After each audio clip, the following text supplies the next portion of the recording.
Hola, muy buenas noches, amigos conciudadanos. Hoy vamos a hablar sobre los molestos candidatos a vicepresidente. Y me refiero a ellos como molestos porque cuando abren su boca les hacen un daño terrible a sus binomios. Por este motivo, los candidatos a presidente han tenido que mandarlos al congelador para que no sigan afectándolos en sus intenciones de llegar a la presidencia. Pero vamos hablando un poco de lo que han dicho los candidatos a vicepresidente. Comencemos con Andrés Arauz.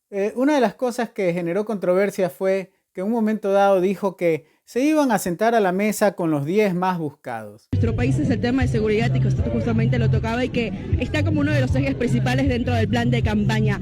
¿Cómo llevar a que este momento tan complicado, en el caso de llegar a la presidencia, se pueda resurgir? Porque vivimos un momento muy complicado, ya no estamos seguros en casa, ya no estamos seguros en la calle y pues bueno, ¿cómo se plantea toda esta parte? Mira, acá desbarataron todo el sistema de seguridad. Nosotros vamos a volver a eso y además vamos a ejercer con autoridad la presencia en el territorio.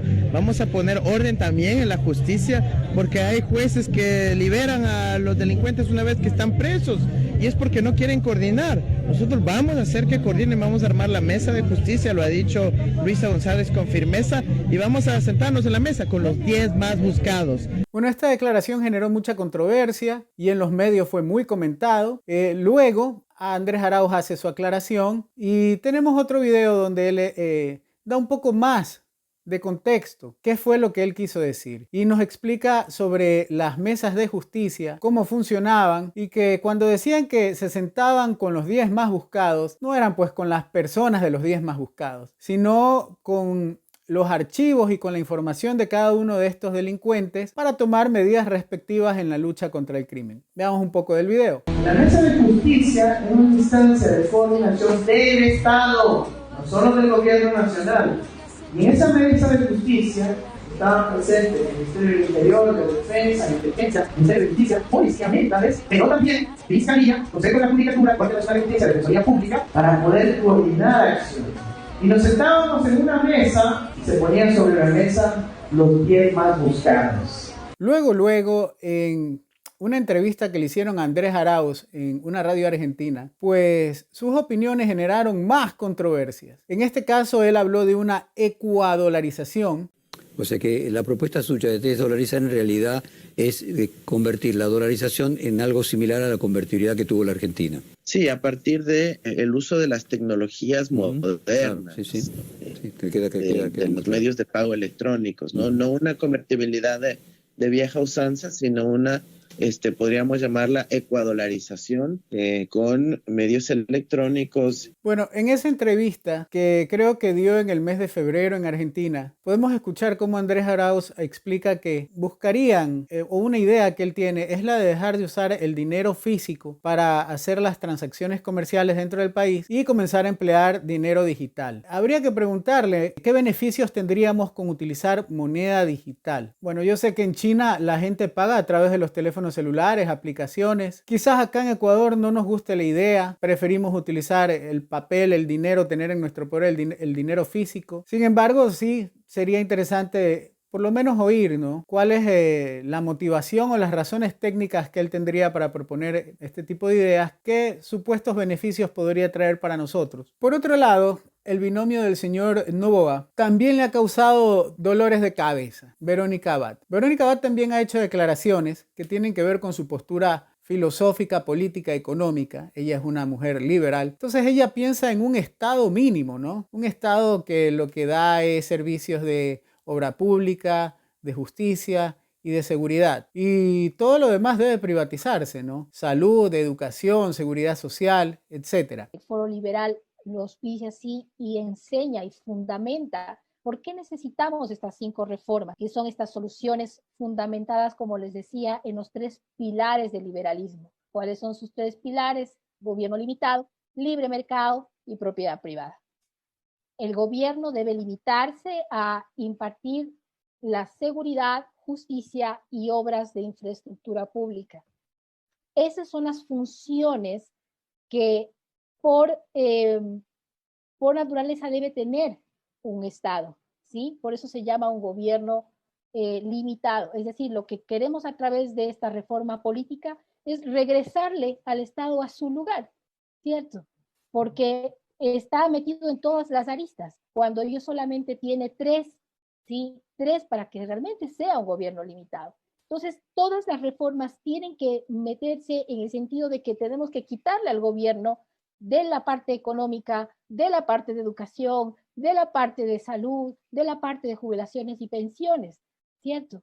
Esta expresión de ideas, de pensamientos también generó controversia, pero no se queda ahí.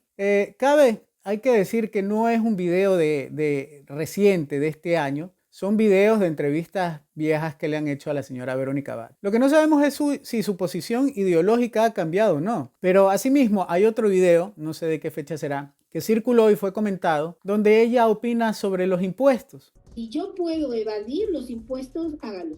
Y no tengo vergüenza de hacerlo porque yo soy anti en el sentido impuesto.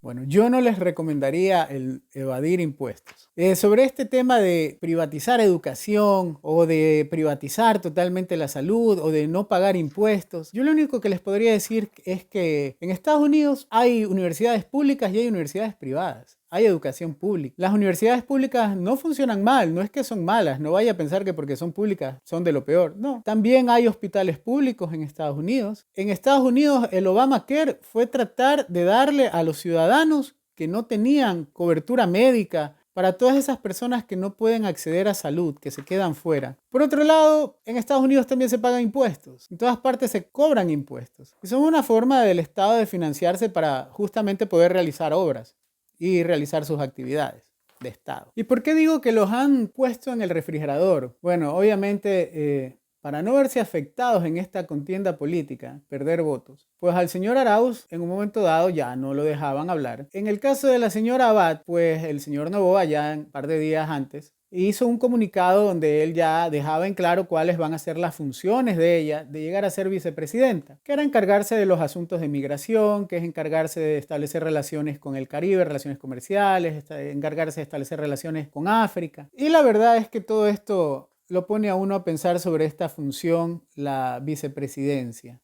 Hoy por hoy en nuestra actual constitución, la del 2008 y en la constitución del 98, las funciones del vicepresidente las designa el presidente. Y aparte de esto, también tiene la función de reemplazar al presidente cuando éste no puede seguir en el ejercicio de su función, de su cargo. En nuestro país, la vicepresidencia ha sido intermitente porque ha sido en algunas épocas eliminada y en otras restituidas. En 1946, José María Velasco Ibarra le da la función de presidir el Senado, porque teníamos un Congreso bicameral. Y en el año 79 le dieron también la función de presidir un Consejo Nacional.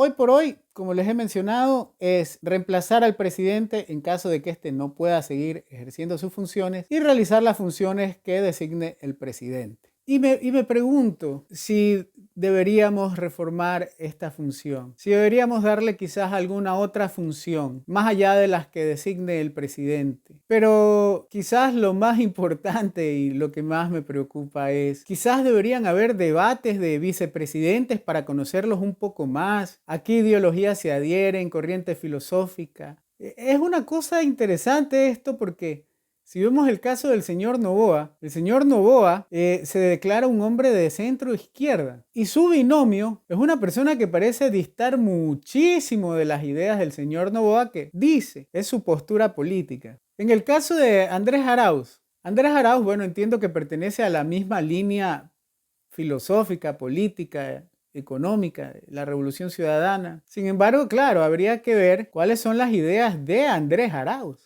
Y aquí te hago una pregunta muy importante sobre este tema. Si por algún motivo Daniel Noboa o Luisa González no pudieran ejercer el cargo de presidente, ¿quién quisieras tú que asuma la presidencia? ¿Andrés Arauz o la señora Abad?